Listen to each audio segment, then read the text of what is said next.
It's the starting five. I'm Yaron Weitzman. The second round of the playoffs are in full swing. The Bucks were able to steal a game in Boston. They now head back to Milwaukee for game three. That being said, I still think they're in big trouble in this series against the Celtics. Here are 5 reasons why.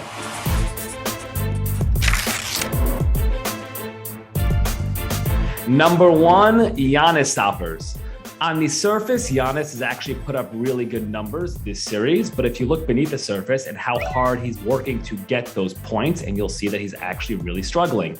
The reason is because the Celtics have 2 guys who they can throw at him in Al Horford and Grant Williams, but are also strong enough to not become turnstiles on all of Giannis's bulldozing drives to the rim. Horford, as you can see on the screen, has had a ton of success in slowing down Giannis, and Grant Williams has basically matched those numbers. If you watched the game the other night, game 2, you no doubt saw a number of times where Giannis would try backing down Grant Williams in the paint, only to be stood up and end up throwing up an awkward fadeaway shot. I don't expect Giannis to be shooting 40% for the rest of the series, but if the Celtics can hold him to about 45, I'm not sure that's something these Bucks can overcome. Number 2, no Khris Middleton. There were a bunch of reasons the Bucks were able to finally break through last year and win a title, but one of them was a decision throughout the season to nudge a little more of the playmaking into Khris Middleton's hands and to let Giannis be more of a screener, especially in the half court. This made Giannis more dangerous. There were no more of those head-on drives, 1-on-5, the entire defense keyed in on him from the top of the key. But it also unleashed Khris Middleton, who is one of the league's best tough shot makers and a really, really good pick and roll player. We're seeing now just how essential Middleton has become to everything the Bucks do on offense. Middleton has missed the first 2 games of the series and will miss the rest of the series due to an MCL strain. And without him, the Bucks are flailing in the half court. This series so far, the Bucks have become inept in the half court. They're basically scoring at a rate that is equivalent to the last place mark that the Detroit Pistons put up during the regular season.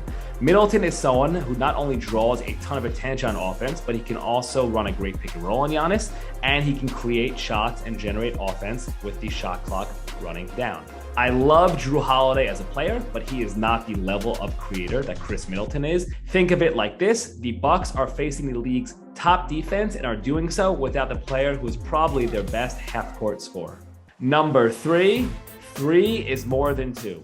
The upshot of all of this, Middleton's absence and the Celtics' confidence in their ability to guard Giannis, or at least slow him down one-on-one, means the Celtics can stay home on the rest of the Bucks shooters from the perimeter, or at least not completely sell out in helping with Giannis. This was a major schematic change they made entering game 2. They wanted to stay home on those shooters, or if they did help, at least do so late in the clock or late after Giannis would already attack the basket. And by doing that, they were able to limit the Bucks, one of the league's most prolific three-point shooting teams, to just 18 attempts from deep. Again, a lot of this stems from Grant Williams and Al Horford's ability to stay with Giannis. Here, for example, is what Giannis had to say after game 2 when asked about the Celtics' new approach. So that's the only thing. Might be it's kind of tougher to find your teammate because the pass it's got to be late. But that's pretty much it.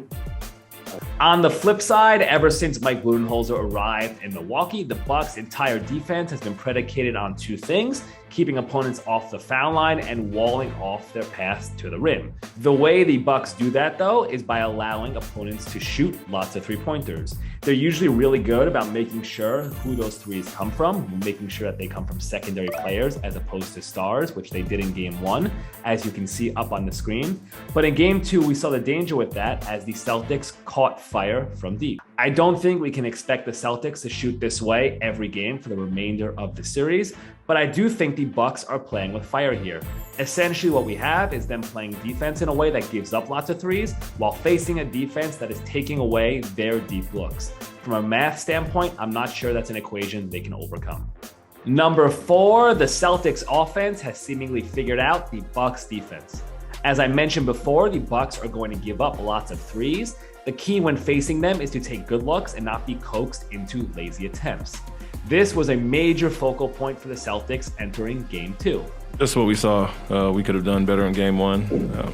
As I mentioned, shooting 53s it's one thing, but a lot of them were contested, so we knew we had opportunities to drive closeouts and, touch the paint a few times, and we knew if we did that, their defense would dissipate and we get the looks we wanted. And so that was the point of emphasis going into it, and I loved our aggressiveness and touching the paint, attacking, kicking out, and trying to get the right shots, and that was evident in the first half. This all starts with the Celtics' dynamic duo of Jason Tatum and Jaylen Brown, who both bounced back from rough game ones and took particular advantage of the Bucks defense, the way they drop back on pick and rolls and concede mid-range jump shots. Yeah, that was another point. They obviously want to protect the paint. We shoot over 30% of our shots from mid-range, and on the season only took 17% in game one. So we knew those were open. You don't have to over-penetrate and, drive into the bigs or take the three only.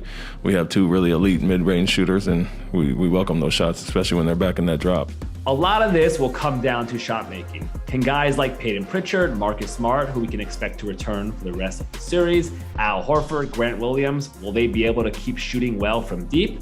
I think they will be able to, especially if it all starts off of Tatum and Brown dribble penetration and getting into the teeth of the Bucks defense. Number 5, because God apparently and clearly loves Boston. Seriously, the Celtics haven't won a title since 2008, and in this town, that counts as a drought. Between the Red Sox, the Patriots, even the Bruins won a title as recently as 2011, and I'm sure Bruins fans are still complaining that that's too long. All of which makes this Celtics stuff very annoying and unfortunately makes a Celtics title run feel inevitable. That's your starting 5. I'm Yaron Weitzman. Be sure to keep your eyes here as we continue to cover all the great NBA playoff action.